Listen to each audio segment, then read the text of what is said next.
Hello, everybody. Sorry we're getting started a few minutes late, but today's our first big snow day, which I'm sure everybody's very excited about. Welcome to AFC's Assistive Technology presentation, workshop, and also demonstration. I'm Tayo Belle. I'm a staff attorney here at Project Thrive. I work with students with disabilities, and my co-presenter, Melissa Cordone, is a speech and language pathologist at UCP Westchester, which is now known as the Bridge School. Melissa has unfortunately been a little delayed because of the traffic and the snowstorm outside, or the snow, but she should be coming in a couple of moments, and so we're going to go ahead and get started, and I will give my part of the presentation first, and then she'll come in a few moments and then start her part. So just as a basic overview, today's presentation has several components, the most of which I'm sure you're all here for, which is the assistive technology demonstration piece. But we're going to go over a few things today, such as assistive technology generally, what it means, what parents' legal rights are, what types of assistive technology devices are available through the DOE, and just some general information about assistive technology in case you may not be familiar with it. We're also going to cover special education law, just an overview, just to let people know, if they haven't heard yet, about what their rights are as parents and what students' rights are as well. And then we're going to go into assistive technology specifically for communication needs and students that have communication challenges, input challenges, output processing challenges. And finally, we're going to do an assistive technology demonstration with Melissa, who will show you the different devices that she uses on a daily basis in her practice as a speech and language pathologist. Finally, we'll have some questions. So I will ask that folks here in person try to hold their questions to the end until they are very short. Any individual circumstances that you want to discuss about a particular student or your child, I'm certainly going to ask that you hold those until the end. We will stick around to answer any questions. And for the folks at home watching on webinar, thank you very much for joining us tonight. We do have a chat box at the bottom of your screen. Many of you have already started engaging it. Please just type in a message if you have any questions or thoughts, and to the extent that we're able to answer any questions, we certainly will.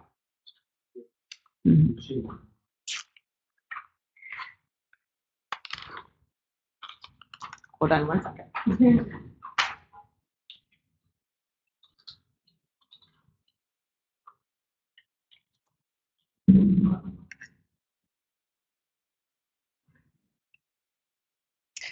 So first, who we are. AFC is an independent agency that protects the rights of all New York City children.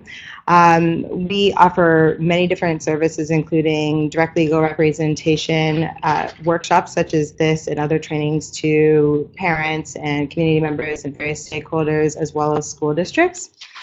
We also have a helpline that is quite widely used. Many of you have probably used it or have known folks who have used it, and we encourage people to contact us at any point in time if they have questions. Come on in. For any advice with any education-related matters, such as early childhood education, charter schools, our New York Teaches project, which is for students who are in transitional housing, so students who are homeless, immigrant students' rights, school justice project, which deals with court-involved youth and students facing exclusionary discipline policies, child welfare-involved families, with students who are involved with ACS and their families, overage, underage students, and lately we've been doing a lot of work in the arena of bullying. As many of you know, bullying has been unfortunately pretty prolific in the news lately for many students, and particularly students who are LGBTQ, or students who are not native English speakers or not from the States. So just a quick show of hands. Who do we have in our audience here in person and also on the webinar? Folks in the webinar, please feel free to type in your responses. Folks in the audience, please raise your hand. Are you a parent? Okay. Are you a teacher, an educator? Are you both? Are you a student? Are you an advocate? Great. All right, folks on the webinar, I see that a lot of folks are saying that they're parents, A and B, parents and teachers.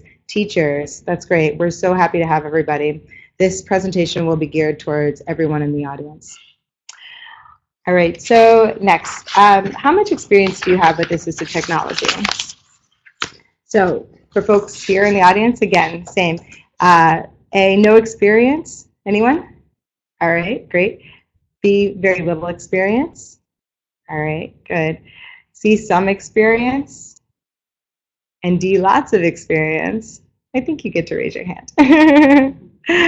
All right. I see folks at home are saying that they have very little experience with assistive technology or no experience.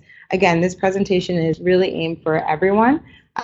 Folks who have had exposure to assistive technology in the past may find some of the initial concepts to be something that they're already familiar with, but I think most folks will benefit from the entire presentation.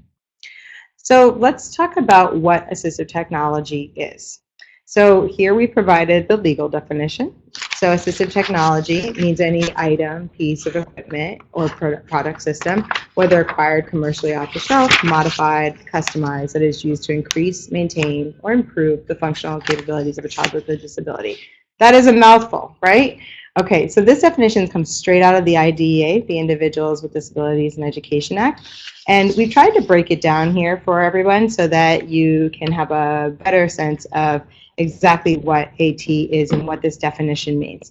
So to begin, so here we have synonyms of any piece of item, equipment, product system, any of these things. So assistive technology, as you'll see when Melissa comes and sets up her devices, can be many, many different types of devices that would actually help children to access their learning. That can range from high tech to low tech to middle tech. We'll give examples of that in a second. So the other part here is where did the AT come from? So it can be acquired commercially off the shelf, modified, or customized. So with a lot of students, particularly students that have severe challenges, if they are, let's say they have a lot of physical disabilities that require the use of assistive technology, they certainly could be receiving modified or customized devices, right? The standards of whether anything is AT, it must help a child stay and maintain or get a little better or get a lot better and increase their access to education and their functional capabilities. All right? So who does AT benefit? Students with processing challenges. So that could be something like collecting and analyzing information generally. So when we talk about processing challenges, what we're discussing is anything that may come in and out of your brain, anything that you're seeing on a daily basis as you're thinking about your education. Students with processing challenges, generally speaking, we can think about students with language processing needs, auditory processing speed issues or skills issues, organizational skills, retention skills, etc. Students with input challenges are students that have trouble collecting that information in their brain. So once something is described to them, they have a very difficult time inputting the information and holding on to it, maintaining it. So some of the examples of this might be delivery of, like word and letter recognition skills, handwriting, note-taking, listening attention skills, etc. Now, students with output challenges is, for the most part, the converse of that. So students who have difficulties with graphomotor skills, so that could be writing, and students that may have OT, for instance, on their IEPs. Students with spelling challenges, written expression challenges, etc. All right. This part gets a little complicated, so to the extent that you have any questions about that, I'll stop for a few minutes and let people ask questions about this or anything else that I've already said. Sure, on this part if you'd like. Sure, yeah.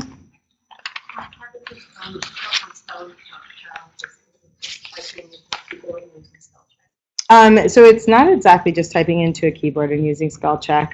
So the question for those at home was, how does assistive technology assist children who have spelling challenges Or other writing-based challenges, right? So we're going to go into a few devices in a moment that will that specifically talk about those types of devices that are available. But generally speaking, there can be things. So my favorite example, actually, of assistive technology is something that many of us use every day.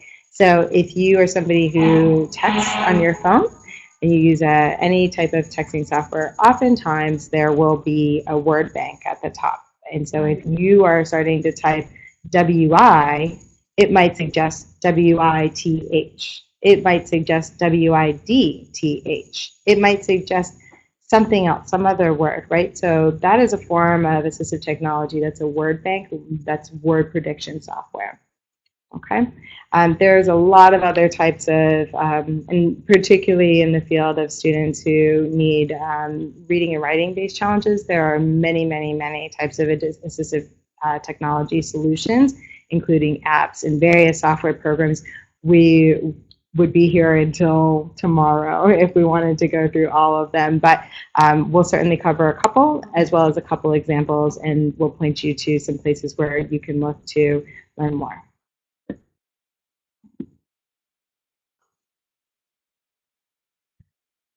So what does AT look like? AT looks like exactly like this question before.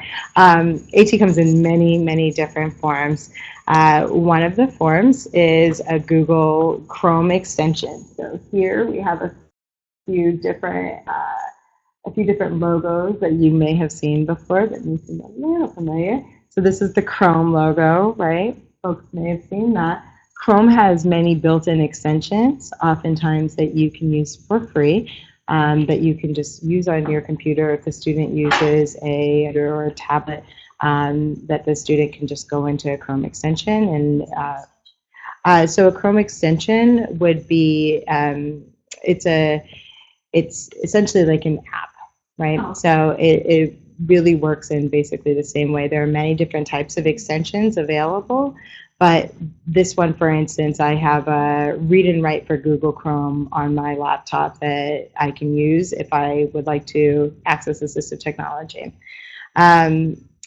Before I talked about the word prediction and the word bank. So this is an example of that and what that looks like. All right, so for instance, if you were writing word PR, you might have all of these options that pop up. Okay, so does that seem a little familiar? Folks have seen that maybe with their phones if they're texting perhaps, or maybe even when you're typing in some different type of software, so maybe in Word or something else, or even online? Yes? Okay. So there's many other ways in which to find assistive technology. So we have Apple's built-in accessibility features for folks who use Mac products. Apple actually has a very good set of built-in assistive technology and accessibility features. So one thing we'll talk about later is what devices the DOE provides to students, and the DOE does provide many Apple products to students because for students who have these challenges, the Apple devices are very helpful. Apps available on the App Store and also Androids. Those can be used with tablets. It includes reading, writing, text-to-speech, and note-taking software. Switch devices. So that might be a concept that folks are not so familiar with, but here at the bottom we have some examples of some switch devices and what they may typically look like. So for instance, here is one of the most common types of switch devices, which allows a student to press the button if they have communication challenges, for instance, to indicate whether they want to say yes or no. So a nonverbal student, for instance, might find something like this very useful. Melissa, my co-presenter, will have examples of that soon. And then finally, one of the major assistive technology categories that we'll be talking about tonight for students with communication challenges is alternative and augmentative communication devices, or AAC devices. We'll have several examples of those, so you'll see exactly what I'm talking about later. But that software software and devices are designed for students with communication challenges to ensure that they're able to remediate some of those input and output processing challenges that we just spoke about. Okay.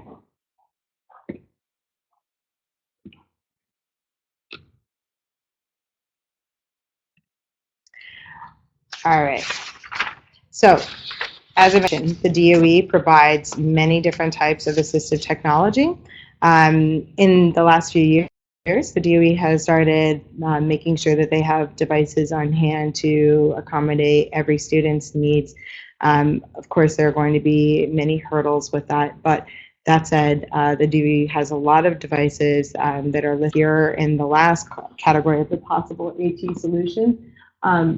Just so you know, this is actually directly out of the DOE's Special Education Family Guide from the last school year, and this chart is available there along with a couple other charts in the resources page, which we'll get to in the end, and that will really help you see what the DOE has available to students as of right now. So importantly here, you'll see that on the left column, there are various subjects listed, so math and writing and reading, communication, memory organization, and listening. So in this presentation, we're going to focus on the communication and listening portions, but again, the entire first half of the presentation will talk generally about assistive technology and ways that you can access it for your child or the students that you're advocating for. Here in the middle category is what the student's challenge is, generally speaking. So this chart, I think, is very helpful, and it's useful for folks who have no previous interaction with assistive technology, because they can look at the chart very easily and say, all right, I think that my child has difficulty with decoding, reading fluency, or comprehension. What types of assistive technology devices would be available to my child under those circumstances? And then here you would have the answer. So here it says reading pane, highlighted text, digital books, computer, tablet, and software. All right. So again, we're not going to focus tonight on the high incidence learning disabilities per se, but please do know that there are many, many, many types of assistive technology devices out there for whatever the need is.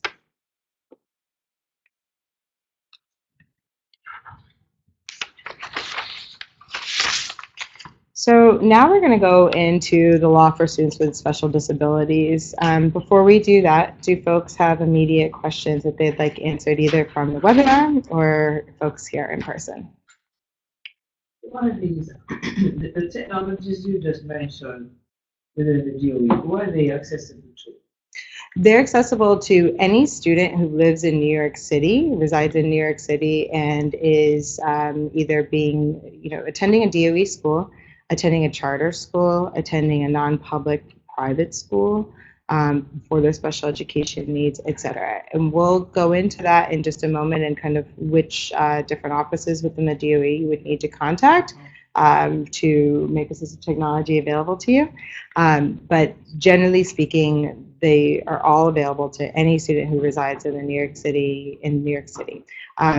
If your child or the child that you're advocating for resides outside of New York City, whatever their local educational authority is, so that's your local school district, you go to that school district, and that school district will also provide assistive technology. So we're going to go into that in just a moment, but this is all covered under federal law. Therefore, regardless of the school district that the student resides in, the student will have access to assistive technology. Particularly if you have a lawyer, but also if you don't. And so we're going to go through ways and we're definitely going to go through that as well. And we're going to talk about ways in which to avoid some of the common hurdles that arise. So there are two federal laws that provide rights to children with disabilities in schools. So Section 504 of the Rehabilitation Act, which we'll talk about very briefly. And for everyone's purposes in New York City anyway, the Individuals with Disabilities in Education Act, or the IDEA.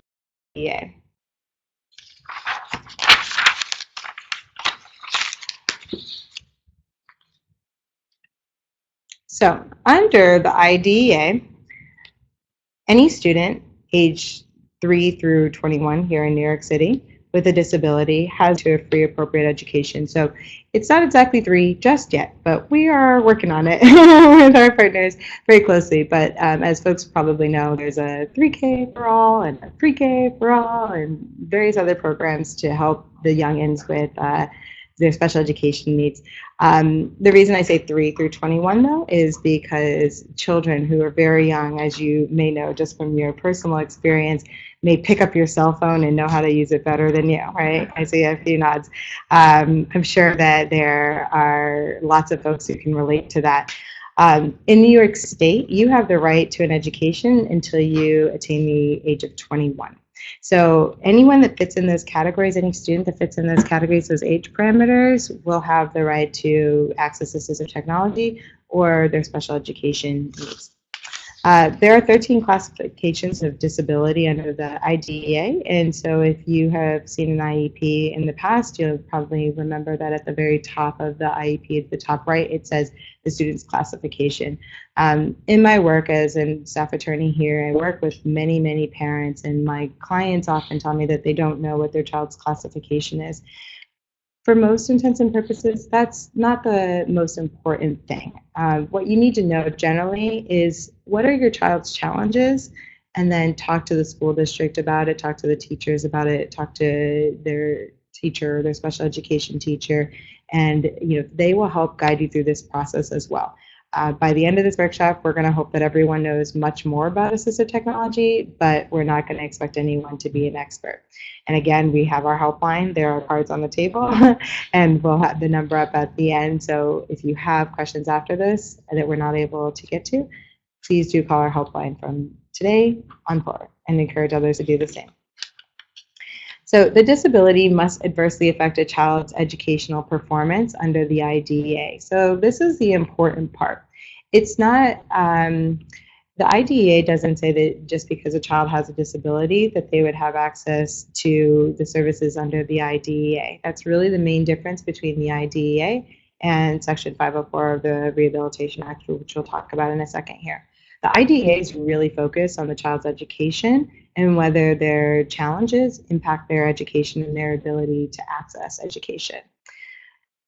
On the other side, Section 504 of the Rehabilitation Act, which we use in New York City, but really when we're talking about special education laws and rights, we're usually talking about those that stem out of the IDEA. Section 504 requires reasonable accommodations to be made to any child with a disability. Interestingly, Section 504 of the Rehabilitation Act also applies to parents. So for instance, if you're a parent with a disability and you are having difficulty accessing your child's school because it's not accessible, all right, so maybe you use a wheelchair or you have leg braces or something else that prohibits you from getting in and out of the school, you have a right under Section 504 of the Rehabilitation Act to perhaps find a new school placement for your child so that it's accessible to you as well. Does that make sense? Okay.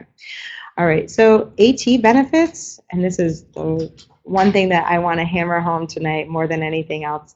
AT benefits most students with disabilities, if not all. All right, and I strongly and firmly believe that. AT will benefit just about every student with a disability. Regardless of the child's challenges, there's probably an AT solution for them. If there's not an AT solution, probably just wait and a new app will come out or something else that will address the child's needs. As we all know, technology develops rapidly, and that's no different with assistive technology. All right, so next, true or false? The DOE must provide AT like an iPad to students for free. False. True or false? Anyone else? We have one false.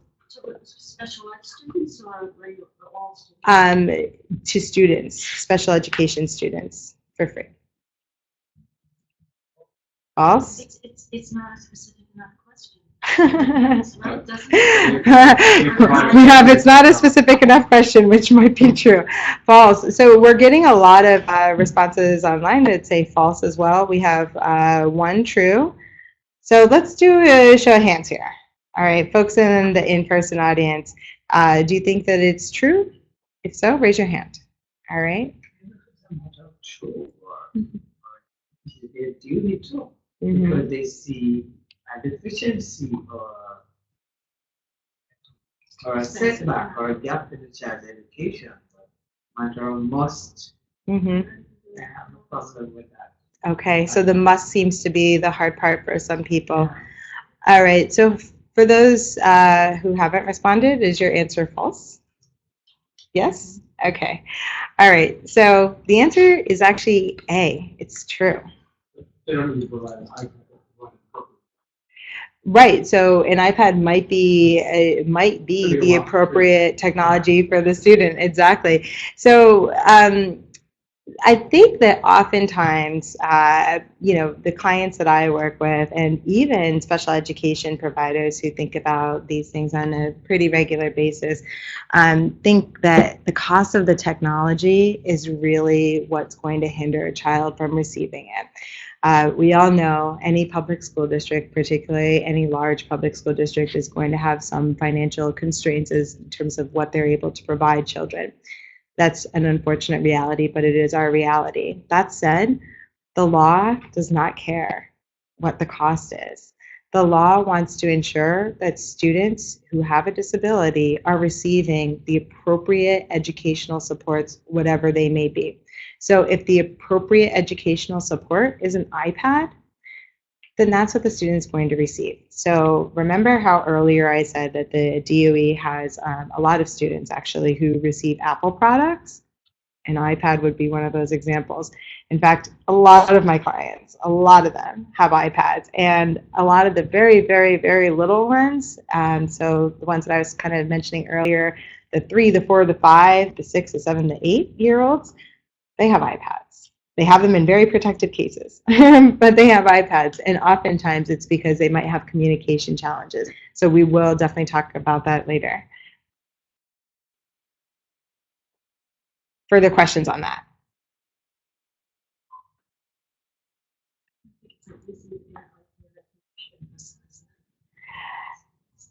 Sure. So we're going to talk about some of the common hurdles. Maybe So- the law, but you have to enforce the law with the patient.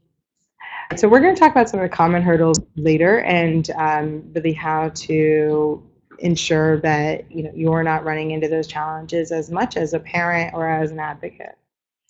All right. So who provides AT within the DOE? So there's 2 offices. The DOE Center for Assistive Technology, or what we call CAT, very informally, provides assistive technology, as well as the DOE D75 Tech Solutions team.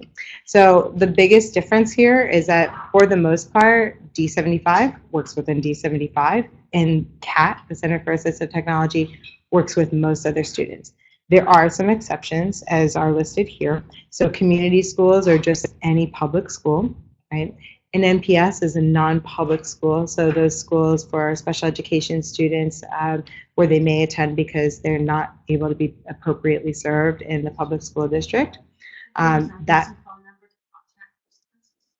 Yes, so that will be at the end. So the NPSs can also include those non-approved private schools as well. So folks may have heard of those. They also serve special education students who have a variety of needs, and also pre-K students.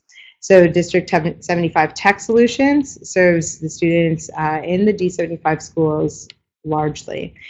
Students with visual and hearing impairments and students in charters. So I will say that one of the major differences in these offices that we've seen during our work here through AFC, and we've seen many, many, many students who have assistive technology evaluations and need for devices, is that with the District 75 Tech Solutions, you may see a little bit more of an immediate comprehensive knowledge when you're talking with your child's IEP team about the assistive technology resources that are available to the student. Why is that? because in District 75, they work with students who cannot be educated in a mainstream setting, right? So they often have much more experience in working with assistive technology. They've done so for a much longer time, and they're a little bit more comfortable with the devices and software and programs that are out there to support children. The Center for Assistive Technology similarly has a lot of internal resources and knowledge. The only difference is that you're going to, more likely than not, have a team that's dispatched from the CAT office come to your child's school, and they may have to really massage your child's school into understanding the different needs that can be served by assistive technology, and also the different solutions that are available to the child. It may be that your child's school has let's say a speech and language pathologist like Melissa, who really has a great grip on assistive technology, and she'll be able to recommend different devices and programs during your child's IEP meeting if she's a part of that meeting, or if she just happens to be in the school and can contribute to the report. But oftentimes, and more often than not, I would say, in my experience, if you're working with a child, or your child is in a community school, a non-public school, or in pre-K, chances are your child's school may not be as familiar with assistive technology yet, or the various needs that assistive technology can serve. Okay? But do not be discouraged.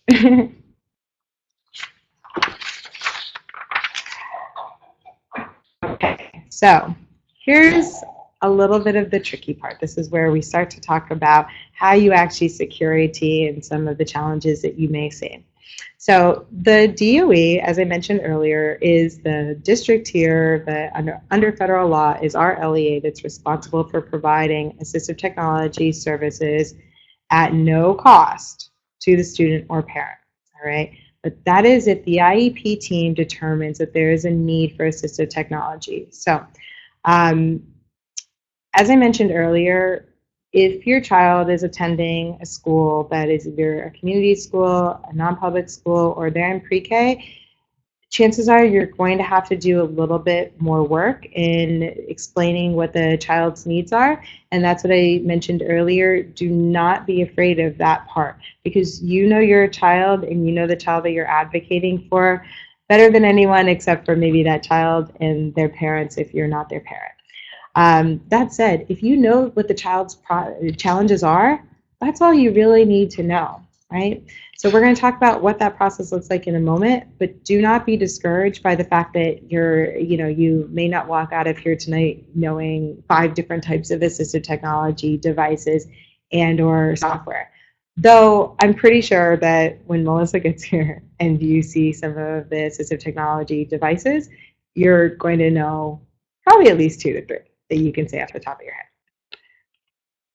So what I want you to remember again is that parents have a legal right to assistive technology. The device will be free of charge.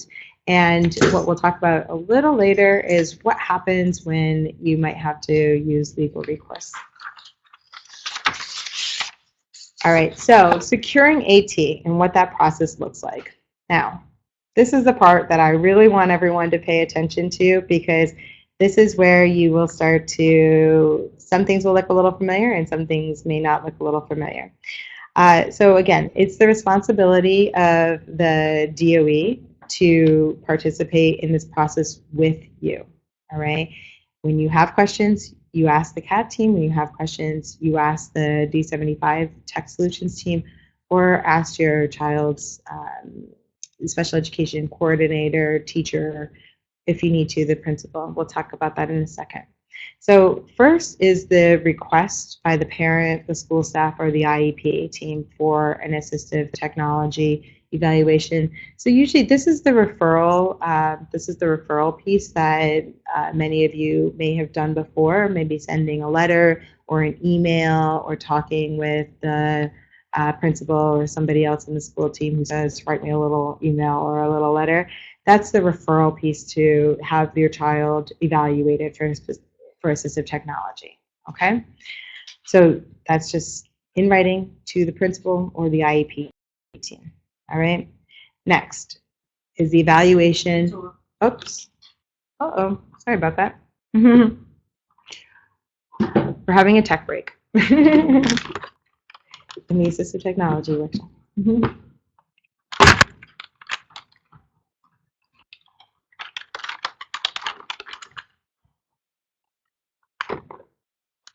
So there is actually a question here online that is asking, can an AT evaluation and AT be provided with only a 504 plan, or would the child need an IEP? That's a great question. Sorry, I'm actually looking for the OK button here. All right. That's a great question. And the answer is yes. So students with an IEP or students with a 504 plan will be able to have access to assistive technology. Thank you for asking. Another question we had online are iPads only for public school children? No. iPads, any other assistive technology, whether it's a Tobii eye gaze device, whether it's an AAC device, which we're going to talk about in a few minutes, whatever it may be, they're available to any child who resides within the district. Okay, that's the responsibility of the DOE. Whether they attend a private school, whether that's approved or not approved, if they attend a charter school, if they're in one of the city's approved pre-K programs, whatever school setting that they're in, they would have access to those devices. All right, so the evaluation and trial period with AT. Now, this is where we start to see a lot of problems, okay? So be on the lookout for this. I'll tell you what some of the common hurdles are and how we typically get around them in the next slide. So first, it's a free evaluation. Secondly, the evaluation is done by the CAT team or the D75 Tech Solutions team. However, the school's OT, PT, speech pathologist, anyone that has knowledge about the specific challenge that the child has and fits in those categories may be able to do an assistive technology evaluation under the DOE policy if they're knowledgeable. Now, again, this is going to be a lot less common if your child is in a community school, but if they're in a D75 school, it's very possible that you might see that. Bilingual evaluations are required for any language that you speak, as long as it's one of the DOE's approved languages. Hello. And here's the part where timelines start to matter, okay? Now, don't try to remember all of this. We have wonderful guidebooks that are available here on the table, as well as on our website, www.advocatesforchildren.org. We have a whole section on guidebooks that are available in many different languages, so please know that this information is available there as well. So the first timeline you have to think about is the consent. So once you send in your referral for your child to be evaluated, you have to provide your consent for them to actually be evaluated. Once that happens, and that's going to be within 15 business days. Now, once that happens, the evaluation, hang on one second. So there's consent that needs to be obtained within 15 business days. The evaluation will occur within 60 calendar days, okay? So there are differences in New York state law and the regulations guiding assistive technology and any other special education services about these types of timelines. The evaluation within 60 calendar days is typically where we see a major problem. Part of that is that evaluation requests get lost. Part of it is that maybe the team is busy and they just haven't gotten around to evaluating your child just yet, but they plan on it. Part of it is that sometimes there's just not enough evaluators available, particularly during busy times, so during the IEP major seasons.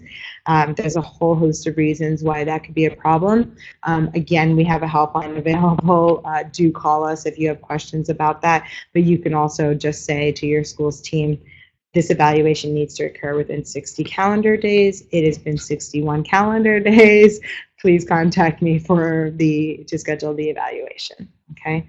Now, if AT is recommended, there's going to be a trial period, all right, with the device. Now, the timelines on this and how long this trial period needs to happen, or if it will happen at all, are They really vary from child to child. Frankly, we haven't seen much consistency with the trial periods, but on average, they last about 4 to 8 weeks.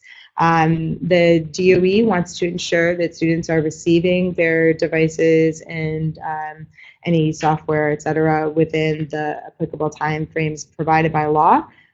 They have a mandate to do so, but it does not always happen. If the AT is recommended, the device is provided within 60 days, okay, from the date of consent. So again, watch for delays here. If you referred your child for an AT evaluation and no one has contacted you within a couple of months to schedule it, and a couple of months, is a long time, but we're working with 1.5 million kids or 1.1 million kids here, so I guess there's sometimes that happens, but when that happens, when you hit that 60 days, contact somebody up the DOE and make it known. In fact, do it a little bit earlier and make sure that they know that you've sent in a referral and that you want your child evaluated, or the child that you're working with evaluated. All right. Hang on one second. So the DOE's standard operating procedures for special education students has recently been updated in October. The link is available online at the DOE's website. You can go to that. You could say, I saw this here. I saw this at Advocates for Children. I know that my child is entitled to this evaluation now. I am repeating this point because it bears repeating over and over and over again. I cannot tell you how many clients we have that have faced delay after delay after delay. All right. It's not necessarily for any ill intention towards your child, or that somebody doesn't believe that your child needs assistive technology. It's just that there's a delay. Okay. So just make sure you stay on that. Now, following this trial period, which is very unique to assistive technology, as you know, if your child needs speech services, there's usually not a trial period to say, does your child actually need speech services? No, right? Instead, AT is very unique in this regard, and AT is unique in this regard within the DOE as well. So this trial period will occur. After that trial period, you're going to get another evaluation that says, your child was recommended for assistive technology, your child was not recommended for assistive technology. Here are the reasons why. All right. If AT is recommended, then you're going to go into an IEP meeting and add the AT to the IEP, okay, as recommended by the AT evaluation. IET meeting and implementation at the blue bullet here, or the blue bar. And discuss, parents must receive a copy of the AT evaluation and the addendum prior to the IEP meeting, okay? Here, again, I want to stress that this is another major issue with assistive technology that we see time and time again. Parents are not necessarily receiving either the first evaluation that says, yes, schedule a trial period, we think that this child will benefit, or they're not receiving the second one that says, yes, we have this AT addendum evaluation. We do recommend your child for assistive technology. We do not recommend your child for assistive technology. Those reports are, unfortunately, we're just not seeing them come in the time frames in which they're mandated by law. So again, please, please, please keep an eye out for this. The IEP meeting invitation has to be sent 5 days before the meeting, as you may know. You can invite other people to your IEP meeting. I'm sure most of you know that by now, but if you don't, this is a big thing. Sometimes here at Advocates for Children, we take on direct representation of parents, and we're able to go with our clients to an IEP meeting. Most of the time, we're not. That's true with most education advocacy organizations. That said, if you feel uncomfortable with the topic of the IEP meeting that you're approaching, do ask somebody that you know, a parent advocate perhaps, or a friend or a family member who may be a little bit more comfortable in those meetings. We know from both personal and professional experience that these meetings can be very challenging for parents and advocates alike. Sometimes it feels like maybe your child isn't the center of the focus of the meeting as they should be. Sometimes we hear parents say that they feel like their opinions and thoughts weren't heard at the IEP meeting. To the extent that that's you, or that you know somebody like that, please do go with somebody to an IEP meeting. Please join them so that you can advocate for your child or theirs. You should discuss the evaluations and the AT recommendation both before and during the IEP meeting, and if necessary, afterwards. All right. If you're not requesting the AT evaluations before the meeting, services won't begin that quickly. All right. So you want to document that in the parent concern section of the IEP. We're going to see that in just a moment. Now, as we know, the IEPs are good for a year, so your assistive technology recommendation is also good for that year. Chances are, if your child has like a learning challenge or disorder that is going to be ongoing, you can probably expect to see that recommendation continue throughout the years, or until that challenge has gotten to a point where maybe the child doesn't have a need for that type of assistive technology anymore, but maybe they have a need for a new type of assistive technology or some new software that comes out, because again, technology changes very, very, very rapidly. So in those situations, you do want to ask for a new a new evaluation to see what other devices and services are available. Okay. Now I know we had several questions here, so I'm going to stop for a moment. That's a lot of information. So you were raising your hand. Yeah, so it says request by parent. Is that just you emailing them with information proving that the child has? And so it doesn't even have to be. So the question for folks at home is, are you,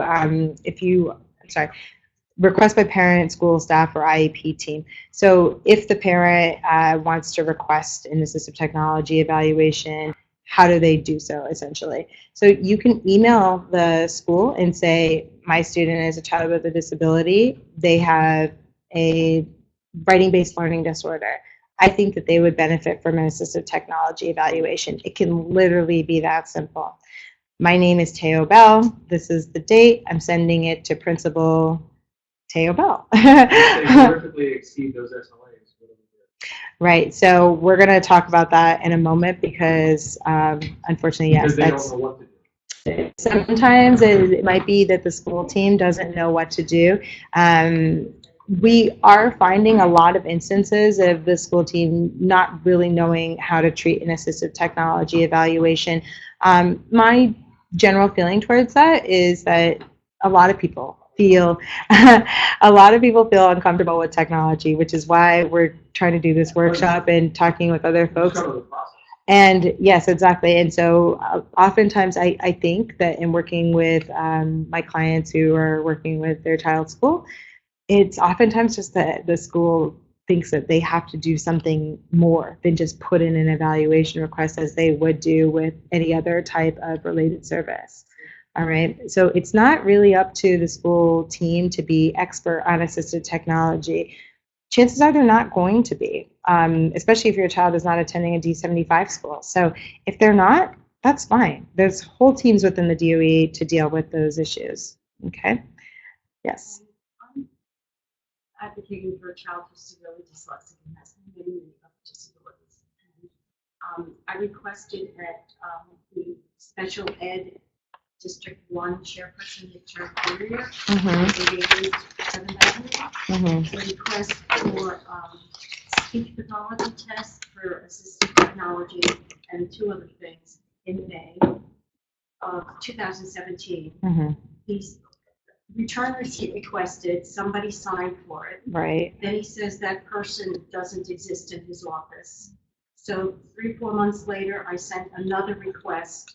In September 2017, I returned receipt requested Federal Express and by email. And it was signed Federal Express, and he said that person doesn't work in his office. They have a problem with the mail systems. I mean, this is impossible. Now it's 3 months since the September, and the mother says all they've done is another cycle without a dyslexic expert, which they've done some meaningless test, which we can't even get it. Ask for an IEP because they haven't done the things I've asked yet. Right. So we'll get into kind of more specifics on that afterwards, because I would like to talk with you and kind of walk you through what I think would be the best advisable steps. But this is, so for folks at home that weren't able to hear that, really the crux of this question is, what do you do when you're sending the letters and the request for referral to the DOE, and the DOE is saying, sorry, that person doesn't work here, sorry, that other person doesn't work here. We're just not going to respond to your request, and it's now been 3 months. No, it's been 6.5. Or it's been 6.5 or 7 months. So, and there's not been an evaluation conducted yet. So, again, and like I said, I want to talk with you afterwards, and we'll go over any very specific examples and ways in which I think that we might be able to guide you in the right direction. But what I will say is this is exactly the kind of thing that I was mentioning earlier. It's not at all uncommon to find that your child's school hasn't put in the referral request yet, or that they just haven't been evaluated by either the CAT team or the District 75 team. What I will say is that the District 75 and CAT teams have told Advocates for Children that they are working very hard to ensure that all students are receiving their evaluations on time, once requested, once the consent comes back, etc. They're really trying hard to meet their deadlines. That said, we know of many, many, many cases where that's just not the case yet. I'm going to do 3 quick questions here, very quick questions, and then go back into the presentation. So I think I saw 1, then 2, then 3. Okay. I'm wearing 2 hats. I'm now speaking as a parent. Uh-huh. Whereas an IEP has been done already, but now you're equipping me with knowledge.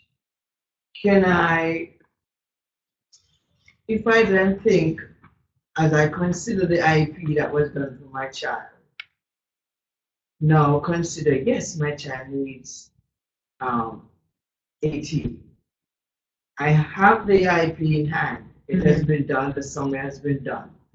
Where do I stand now, going back to the team and saying, I see the deficiencies that you've stated in your summary for the IEP, and I'm now considering with new knowledge that I want my son to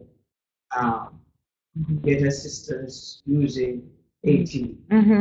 How do I go about that? I'm already in my mind envisioning problems. Yes. Because of ignorance, because the school is not a District 75, so I'm envisioning problems. How do I overcome those hurdles? Okay, so the question for folks in the webinar is, what do you do when, as a parent, you have an IEP in hand? There's been a fairly recent IEP, it seems, but now, maybe thinking a little bit through AT devices through this webinar, you're thinking maybe there are AT supports that my child could benefit from.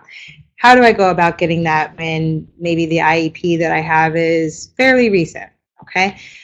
The answer to that is in part on the next slide, but also that you want to go through this process that we're talking about right now. So the request from the parent, school staff, or the IEP team, so you can write an email, write a letter, handwritten, typed, whatever your preference is, send it in to your child's principal, okay, if they're in a community school, and just say, just because I think principals will oftentimes get the mail a little quicker than other folks, I find. But it doesn't have to be that. It could be the child's IEP team, a special education coordinator, etc., at your child's school, and say, my child's IEP was, we recently had a meeting in X date. However, now I'm thinking that they might be evaluated for assistive technology due to their XYZ challenges. Okay, and that's as simple as it needs to be, and you send it off, and then you really, really, really monitor those timelines. Okay. Next question. If an AT evaluation is done in a hospital setting, something like that, and then brought to the school team, is the school team going to do their AT evaluation independent of that, or will they accept it? That's a great question. So the question is, if the child has an independent AT evaluation and that AT evaluation is brought into the school team during an IEP meeting, let's say, does the district need to honor that AT evaluation, or will they go off and conduct their own evaluation, which may or may not be have a different result. So in particular, this question asked whether if an AT evaluation done at a hospital, et cetera, would bear fruit. So that is also covered in the presentation a little later, but what I will say to answer your question is that yes, the school district must look at any evaluations that you have had conducted and consider those when they're making recommendations for your child or the children that you're advocating for. It's important that in the course of thinking about the supports that a child might need, that everyone who's involved in their education system, whether it be an outside provider, the parent, the teachers, whomever, has a voice in that conversation, the doctor perhaps, as long as it's somebody that has knowledge about the child and thinks that they are providing suggestions to really help that child, that person's considerations and evaluations will be taken into account. Now, the reason I mentioned the hospital part of that evaluation is that, for better or worse, we know that not all evaluations are created alike. So if you choose to get an AT evaluation at a hospital, let's say, that AT evaluation may be looked at a little bit differently and given a little bit more weight than another AT evaluation, okay? Well, and that goes for evaluations really across the board. That said, if you have an independent AT evaluator, there's not that many of them. They're few and far between. We're going to talk about that in the end and where you can go for additional resources. But you know, to the extent that you are able to get an independent AT evaluation, please do share it with the school so they can consider it when they're making their AT evaluation determination or their AT recommendations. Folks, I want to take a moment here and introduce Melissa Cordone, who unfortunately got stuck in the traffic today with the snow, but she's here and we're very pleased to have her. Can we give a round of applause for Melissa? Come on in so people in the webinar can see you and you can wave really quickly. Hi. All right, so we're going to take a second so that Melissa can introduce herself really quickly, and then I'll get to the last question, and then we're going to move on. My name is Melissa Cordone. I work at the Bridge School at Rybrook up in Westchester, and I've worked for this organization called Cerebral Palsy Westchester for 12 years, and I work with severely disabled children aged 5 through 21 using all types of assistive devices and different equipment. And I have brought a lot of things here to demonstrate and for you to play with. So I look forward to working with you all. Okay, and with that, I'll let you set up your demonstration devices while we wrap up this part of the presentation. Okay, we had one final question, and then because Melissa's here now, I think I'm going to hold all of the rest of the questions until the very end. And again, I will at least be here after 8, so if folks have questions, please write them down, and I will be here to answer your questions. Okay, final question in the back. Yes? He's a what? Okay. Mm-hmm.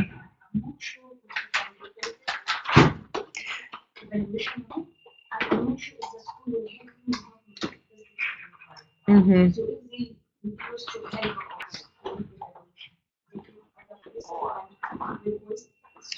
Okay, so the question for folks at home on the webinar or at work, hopefully at home, is the child is a senior in high school. The child is hopefully graduating, going on to college, has big things in his future. But the child might need assistive technology. What does the parent do in that situation? So AT is provided to your child just like any other related service, just like any other educational service under the IDEA in the state of New York until they either reach the age of 21 or until they graduate from the school district. Okay, either or. Now, it's December, and again, we talked about the timelines for evaluations and 60 days, etc. My recommendation to you is write something up tonight so you can send it in to your child's principal tomorrow, immediately, and let them know, you know, my child is graduating, but I do think that they could benefit from assistive technology. One thing that we'll talk about very briefly is that many assistive technology solutions, especially the software, are either free of charge because they're built into various devices that we might use every day, or they are going to be available for your child could use them after they graduate. Or, if the DOE does recommend that your child receive assistive technology, they will provide it up until the time that your child graduates, at which time they're supposed to return the devices, etc. But if your child is, let's say, they're college bound, it's very, very, very, very, very important, very, very important, critical really, that you get AT on their IEP, because as we know, college presents lots and lots of different challenges that are very, very complicated and hard, and the work gets a little tougher, and we want kids to have access to those assistive technology devices when they're in college. So if it's on the IEP, it's memorialized, then your child's college is going to see that in the disability office, and they may be able to help with some solutions as well. Okay? All right, so we're going to move on to the next slide. So, tips for IEP meetings. This is going to be very fast because a lot of these materials are covered on our website and in the books here that we have. We have at Advocates for Children a slew of materials about IEP meetings, what to do, advocacy tips, how to go through an IEP meeting before and after, and how to check up on what has happened at the IEP meeting.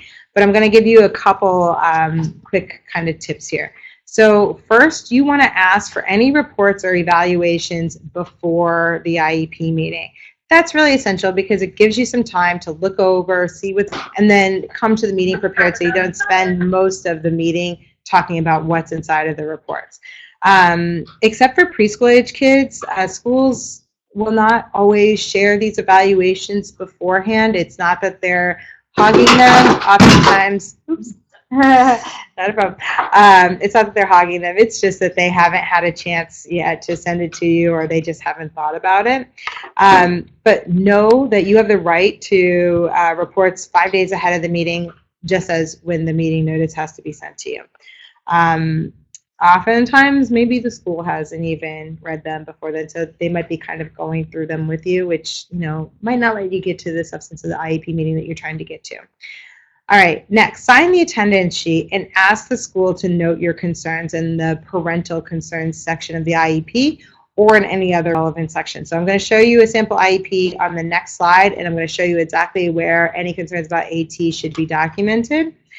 Signing the attendance sheet, oftentimes parents think that that is them signing on the dotted line and saying, I agree to everything in this IEP, even though I'm leaving this IEP meeting feeling like, I didn't get to say anything that I came here to say. Absolutely untrue. The attendance sheet is just that. It just means that you were there. You were present, you attended. That's it, nothing more, okay? Now, get the program and services page at the end of the IEP meeting. This blue box on the bottom is new. This is a new DOE policy that we at Advocates for Children are really, really excited about. One of the big concerns that most of our clients speak with us about, and that we hear when we're doing these workshops, is that parents leave an IEP meeting, they heard something, and then they get the IEP in the mail, and it says something completely different. Has anyone had that experience? Yeah? Yeah? All right, so if you've had that experience, please don't fret, because there's a new policy that should help with that a little bit. So the program and services page, we'll see it in a second, but you've certainly seen it. It's a box, and it says this is the student's schedule, more or less, right? And these are the related services that they're going to receive. This is the assistive technology. These are the personal supports that they're going to receive, a health pair, a crisis pair, whatever it may be. That page now has to be given to you at the end of the IEP meeting, okay? Don't leave an IEP meeting without it, all right? Don't leave the IEP meeting without that program and services page. We're going to take a look at what that looks like in a moment, so you'll have an idea. Chances are everybody in this room has seen it. All right, finally, get the finalized copy of the IEP and compare it to your notes. Just make sure that everything that you talked about during the IEP meeting is included within the IEP. If you have concerns during the meeting, note them down on a piece of paper just in case, right? Because you want to be able to go back later and say, I said this, I disagreed with this, I agreed with this. And you want to make sure that you have it in case there is a situation where you do need to bring a legal challenge, okay? All right, so where is AT found on the student's IEP? All right, so first, there's an AT checkbox, right? Folks might not know that. That's a oftentimes rarely used box, but it does exist on the IEP. It is, closer to the top, and it will say here, importantly, does the student need an assistive technology device and or service? We want to make sure that that's checked yes, if appropriate. And importantly, if yes, does the committee recommend that the devices be used in the student's home? Again, we want to make sure that that's checked yes, because what do all kids have? They have homework, right? If your child needs an AT device in the classroom, chances are they're probably going to need it at home too, because the AT device's purpose is there to ensure that the child is accessing their educational curriculum, right? If you have homework, chances are you're going to need that same AT device to do your homework, okay? And the parent concern section of the IEP, here's just an example saying she expressed that she's very happy with the assistive tech device that was loaned to him by the AT team. She feels that it will help him tremendously with his writing tasks. A lot of times that's not what we see, all right? But this is a positive example, all right? So if you have concerns about anything in the IEP, make sure that it's noted on the IEP. Now, this is the box that I was talking about earlier that is going to look a little familiar to a lot of people. So towards the middle end of an IEP, and if you brought an IEP, I'll show you where it is tonight. There's the box called Recommended Special Education Programs and Services. So on this page, there's a whole list of, is the child receiving occupational therapy, speech therapy, what type of class are they being recommended for? Is it a 611? Is it an 811? Is it a specialized class, right, of various sorts? That information needs to leave with you at the end of the IEP meeting, okay? There's also a box in that section that you may not have noticed before that says Assistive Technology Devices and or Services. Now look at this particular child's IEP. They have a laptop with word prediction and auditory feedback. So earlier we were talking about students with the high incidence disabilities. So they're called students with reading and writing based challenges. So this is a student that would benefit from assistive technology. And so in fact, this student did benefit from assistive technology. The service delivery recommendations, individual, frequency, how often, daily. The AT is, with them daily, and as you can see up here at home. Across all content and areas in the class period, at school and at home, and when the service is supposed to start. Okay, so that's the AT box that you're going to see. That one is pretty important. You want to make sure that anything from that AT evaluation and addendum recommendations are in this box. And the box is blank. Right, so if the box is blank, then you need to request an evaluation. So the next slide here, and I'm sorry, I am going to hold off on all other questions. I'm sorry to be a little rude about that, but I want to make sure we get to Melissa with more than enough time. The testing accommodations portion of the IEP is really important, again, for assistive technology, because kids who need to test likely need their technology. Again, the annual goals can also address any assistive technology needs. Now, what do you do if you disagree with the DOE? Start with the school, okay? Go to the parent, the teacher coordinator, anyone here listed, all right? Again, sometimes it gets a little bit more complicated than that, right? So you want to go to your Borough Field Support Center or DOE Central. A lot of our clients come to us after they've called 311, all right? Talk to the ACEs, the Administrators of Special Education. These are the new positions that have been established within the Borough Field Support Centers. Really, anyone on the top two chains here are very good to talk with if you still have an informal complaint.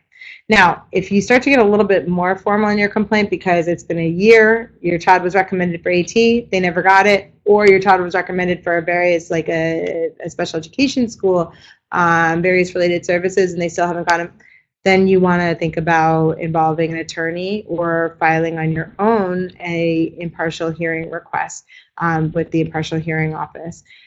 That's a formal legal process that looks very much like a mini court case, but parents can and do all the time go through this process without attorneys. It's helpful if you have somebody that knows how the process works, but again, we have a ton of materials available on our website that will walk you through that process. If your questions aren't answered there, call our helpline. Finally, there's a state process in which you can either appeal a decision or you can raise it if you've already gone through these processes. All right. I'm going to skip this slide, but I'm going to say very quickly, and this was already covered here. We talked a little bit about the DOE versus private AT evaluations. This slide provides many of the different organizations that provide AT support. So whether it's a private evaluation or so such as the Russ Center at NYU, or really a nonprofit organization that is there to provide support in the form of answering your questions as a parent or an advocate. AT Help is one that we have seen be tremendously helpful to kids. YAI is really great if your child is on the spectrum and they need additional supports. They have specialized knowledge of what's necessary to conduct these evaluations. The DOE does have a list of private evaluators if you have disagreed with their evaluation and you want somebody else to conduct an evaluation free of charge. Unfortunately, there's only 3 people listed on that list. It's maybe the shortest list of any of the DOE's independent providers. That said, contact us, contact the providers on the list, and somebody should be able to assist you. All right, last slide here. Just making AT work in the classroom. Number 1, refer, right? Just refer the child. Start there. Question any assumptions that the evaluator may have. They may say, your child isn't able to type, therefore they're not going to benefit from an assistive technology in the form of a laptop when they have a reading and writing based disorder. Absolutely untrue. Teach the child how to type so that they can access the AT. That could be a part of the device and services being trainings that are mandated by federal and state and local law. All right. Ask for training on the device and ask for training again and again and again and again and again. This is the other part of this that I want to say I cannot stress enough. If your child has AT needs, ask for training because your chances are you're going to need to be trained on the device, the child will need to be trained on the device, and then they'll need to be trained again and again. Provide feedback during the IEP meeting and just really support the child's use so that they'll be amazed at what they can do. Okay, and with that, I'm going to turn it over to Melissa.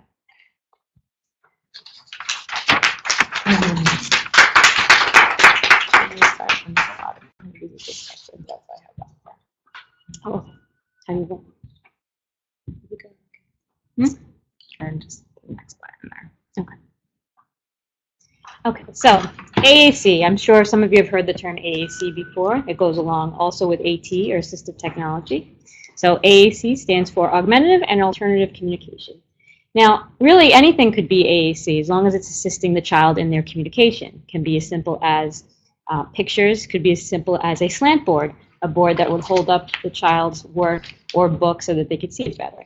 Okay, so these are all different types of examples of assistive technology that you don't even realize because people look at AAC as these complicated machines and devices and iPads and tablets when so many different things are AAC. Why do we need AAC?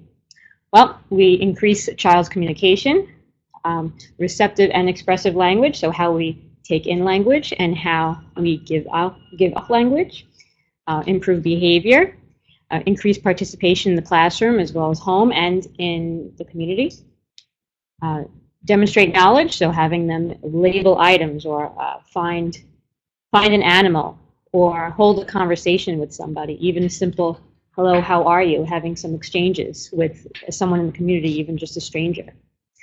And improve literacy skills. A lot of the devices provide an opportunity for a child during reading to increase spelling awareness. We do actually something at my school called, we have an adapted spelling bee. So all the children use different devices to participate in the spelling bee, and they spell on their own whatever they can. If they're spelling cat, or if they're spelling school, or if they're spelling chicken, they're able to use one of these devices to spell.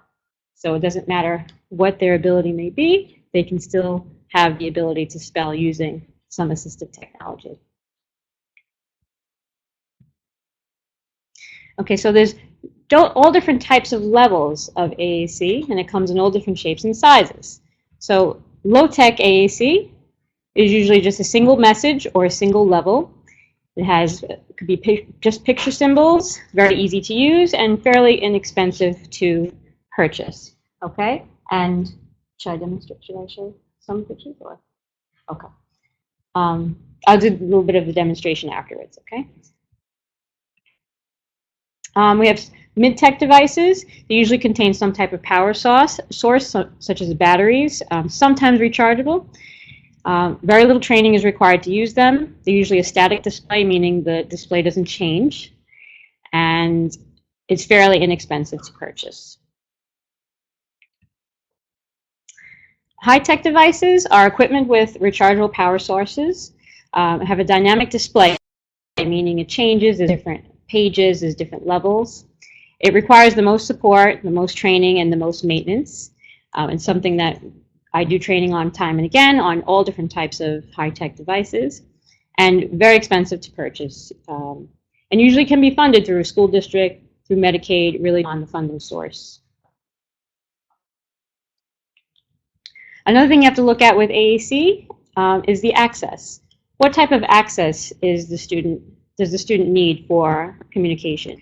So direct access is anything with physical contact, using your finger, using any part of the body, using a stylus, or using a mouth stick. So maybe they have to hold something in their mouth to access the device. Without physical contact, they could be just using eye gaze or a head pointer. I have many children that use all of these very successfully. Indirect access is using single or dual switches and directed scanning. So that means any of the switches that you would see here, they need to press the switch to activate the device because they can't reach it through any other direct means. Okay, and I have some pictures of examples of direct selection using a finger, using a mouth pointer, a head pointer, using eye gaze. And we also have indirect selection. So we have someone using a head pointer, a head switch. There's an eye blink switch, a joystick, another type of switch that's round, and you can have different types of music on that as well. What should we do? All right. Okay. So here on our final slide before we get into the part of the presentation that everybody is looking forward to are your AT advocacy tips, just generally speaking. Now, Melissa works with students every day in school, so I'm sure she can attest to this, and so can everybody in the audience who has been at any IEP meetings. But again, what we want you to remember here is that AT helps students with many different types of challenges. Learning challenges, communication challenges, physical development, physical environmental challenges, etc. Kind of like that chart that we saw from the DOE's family guide earlier. AT can be recommended for school and home use. Draft IEPs that focus on the student's barriers to participation, not just their diagnosis, okay? My child has a difficult time writing. My child has a difficult time focusing. My child has a difficult time XYZ. That's what you want to make sure is included in the IEP, so that the AT evaluation, along with other supports, can address those challenges. Request that everybody receive training, because if the device isn't used, the device won't be helpful. All right, it's as simple as that. And follow up with the IEP team to make sure that the evaluation and the device and the training are timely. Okay, and with that, the fun part, right? The technology demonstration. All right. Okay. I brought a variety of devices for you to try out today. I'm going to start out with the low-tech thing. So we have something called, sorry?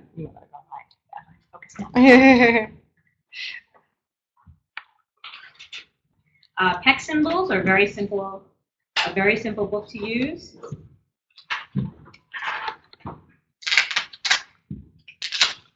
Picture exchange symbols. So just taking the symbols and putting them on the book. I ride the bus to school. Okay? This is all considered AAC, all considered adaptive technology. Okay?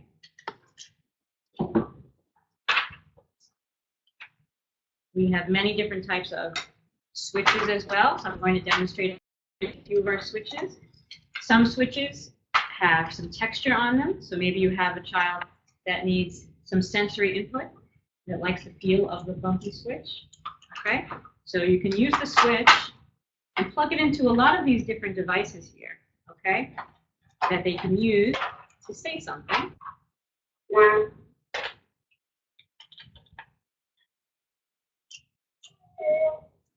Okay? So this switch, you would press the switch, and this device here, this is called a choice board communicator. All right? And this can scan each individual cell until it reaches the one that the child is interested in. Okay? Or something that you ask. Like, let's find the fortune cookie. And having them press the switch and would activate this cell to say fortune cookie. Okay? This is a very good device for children with visual issues because you can put objects in here as well as pictures and cards. And then you can also have overlays to put inside here for them to press the buttons individually, independently. And also the light is very bright. Okay? So it's very good for visual kids. Okay? This is a similar switch. It does the same thing, only a different shape. It's a frog, very appealing to a lot of kids. Okay.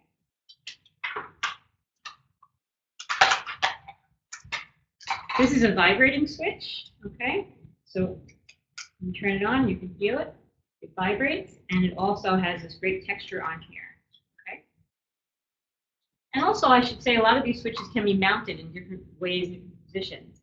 So let's say you were going to mount this vibrating switch on this mount here. Okay? You could mount it up here, and you can have it on any part of the body. You could have it on the elbow, you could have it on the head, you could have it on your hand. Doesn't matter. Whatever you see the most access, the most purposeful movement would be the best way to mount the switch.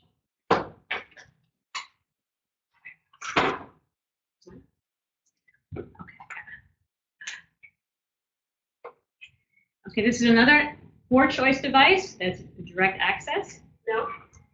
That you can press the button here.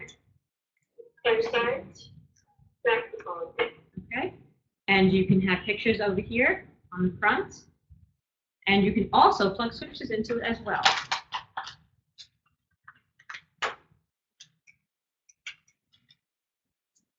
This one's not right.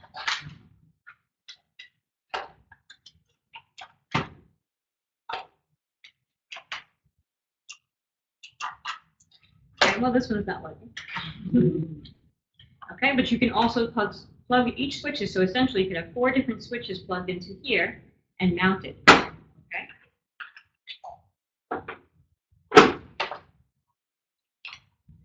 This is a Big Mac switch that's also recordable, so you can record anything you'd like on here. Okay.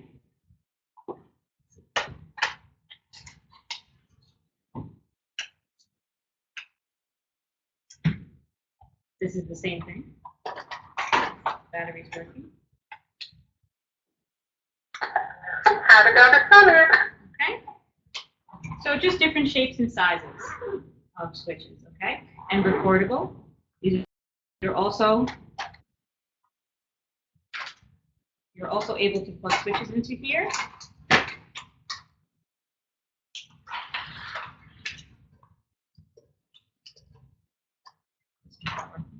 Okay.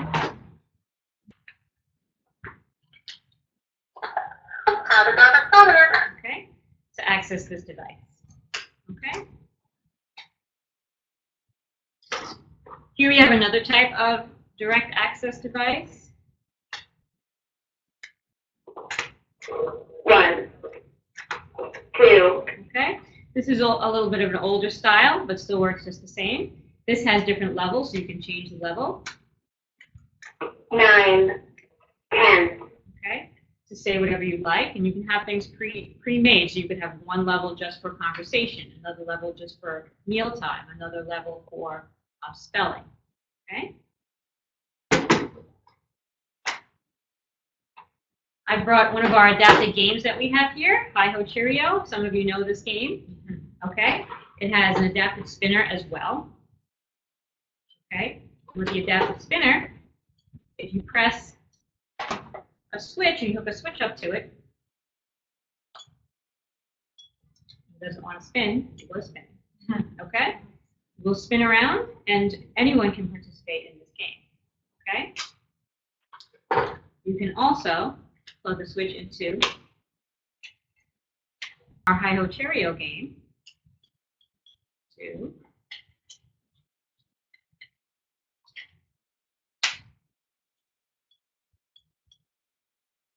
take cherries off the tree. Okay. Very simple, but very effective.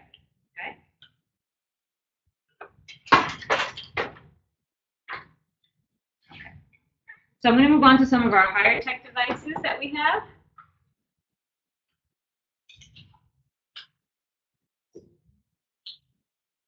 Okay. This is an iPad, and it has an app called Proloco to Go. Maybe some of you have heard of it. Okay, it's a very popular communication app. Okay, and this has a dynamic display, meaning the screen changes. Okay, so every time you press a button, it opens up a new page, and you can program it to say many different things. It requires a little bit of maintenance. That's with all of these higher function devices, and some training. Okay, it's quite easy to use. My name is Christopher. Okay. I live in Westchester. I love my mother. My birthday is April 4th. Okay. So this usually requires, I do a lot of parent training on this, and a lot of evaluations also as well using the Protocol to Go. Okay.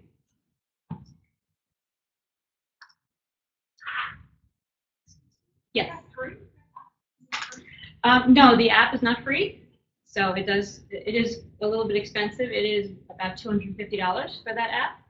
Okay, a lot of the communication apps are on the expensive side. Okay, there are some free apps. I don't know them off the top of my head, but there are some free apps. But in order to get the full version of the app, you do have to pay. Okay. This is another device from a company called PRC, which is the Prentke Romich company. Okay, this is the Accent 800.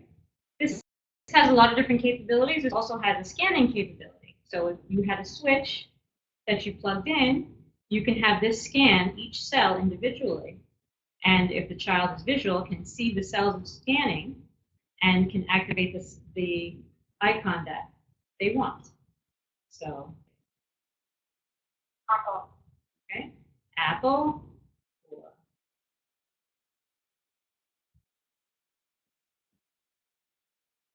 Shell. And we should say that even though the apps may cost money, the devices obviously cost money. The district will cover the cost, assuming that the child is recommended for the particular device. Absolutely.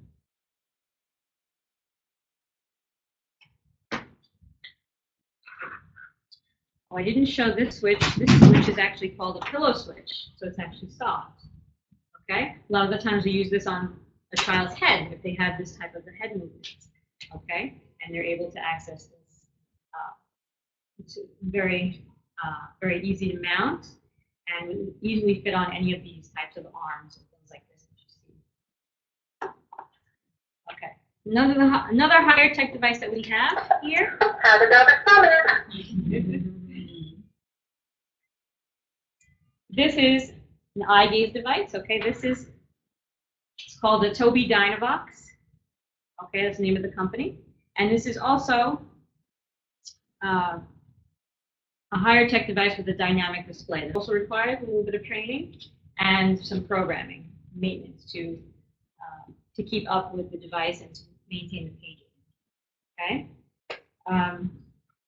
In order to access this device, there's a piece down here that will track the child's eyes.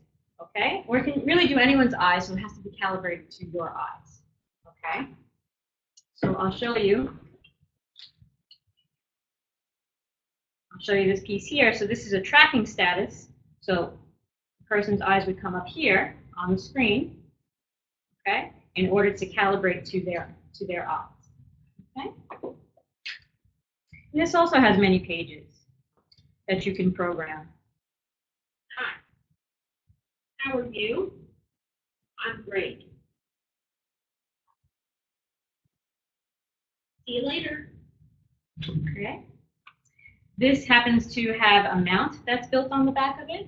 So if this needs to be mounted on a table or a wheelchair, or even just sitting it on a table, as long as it is in the direct tilt of the person's eyes. Okay? Do we have any questions about anything that you see here today? Yes. Come with different stages, age, that I see this for young children, so about the, Oh, do you mean the voices? no, the app, the information. The information can be, you can program any kind of information on it. It can be from a child all the way to an adult. Okay? And a lot of these devices also have internet capabilities, as well as cell phones. You can make phone calls using them. You can text using them. Okay? So we have a number of adults that are also very popular with, and that they're able to make phone calls using their devices. Okay. Question? I think she should probably answer it.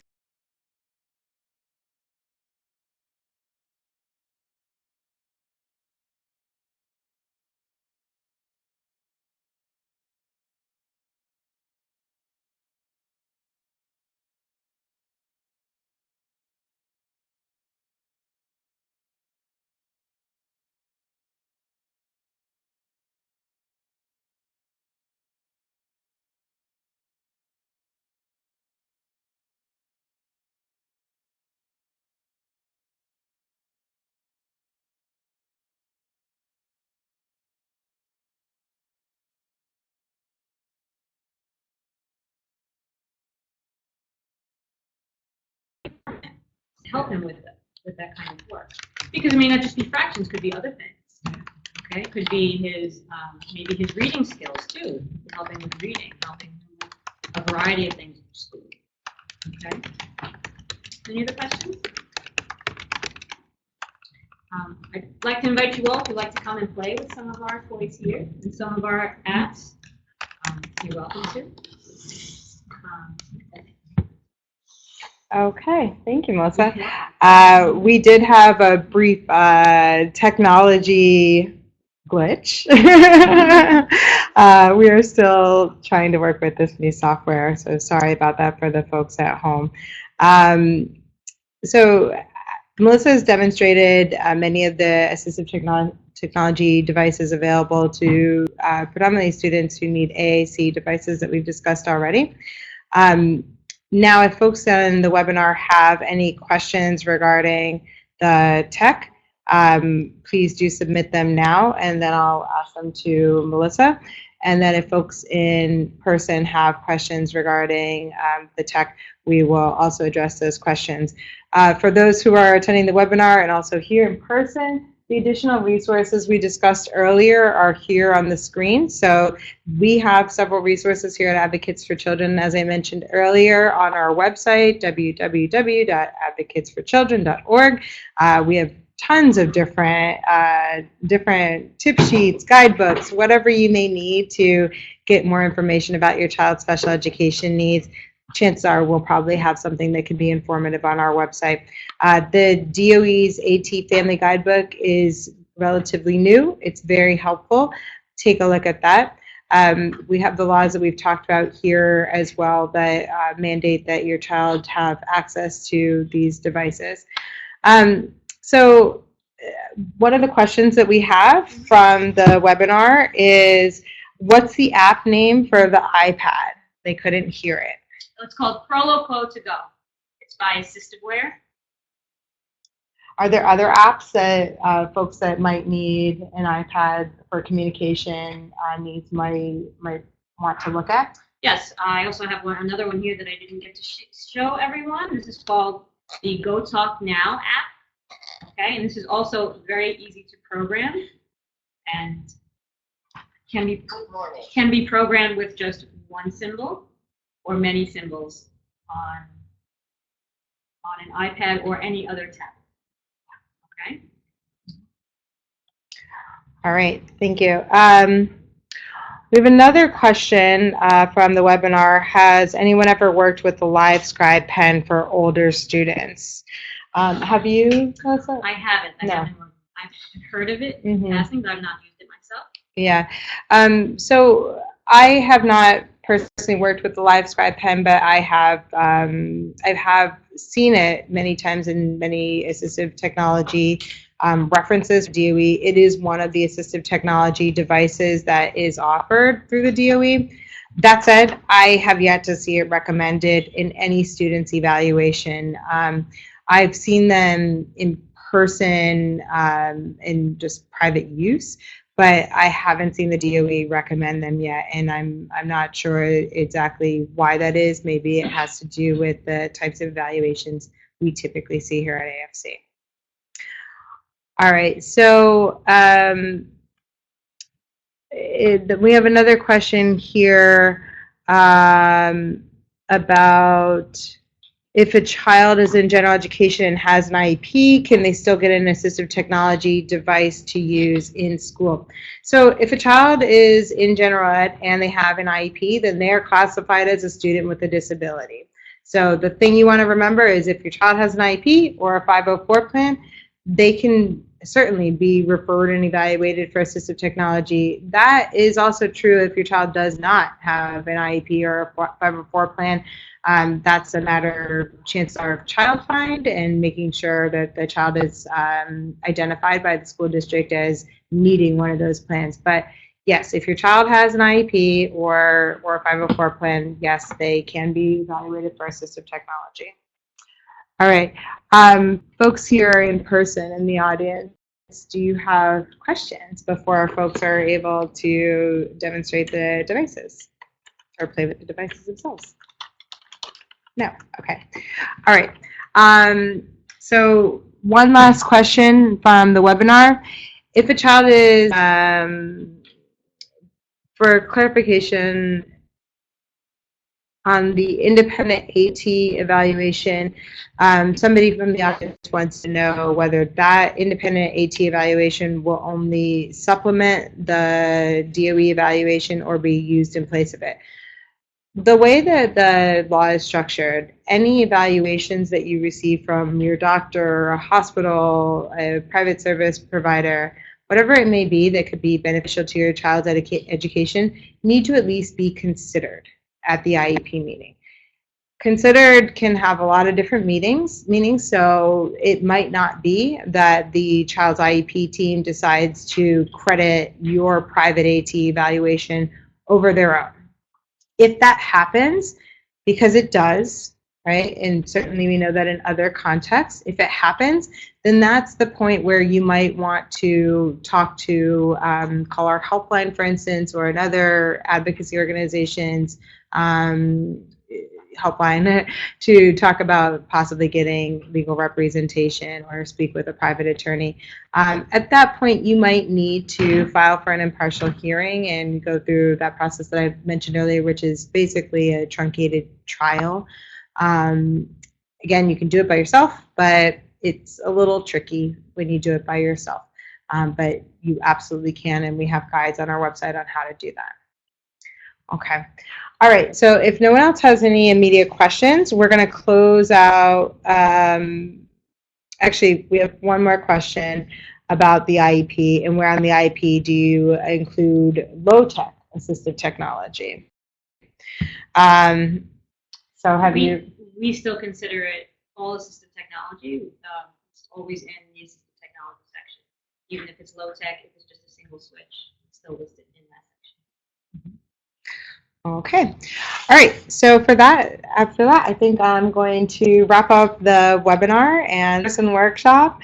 Thank you all for coming out in the snow, in the freezing cold. Thank you so much to Melissa Cordone, speech and language pathologist at UCP Westchester, the Bridge School.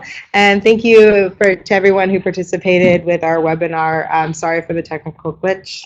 It happens sometimes. But thank you to everybody, and thank you for coming.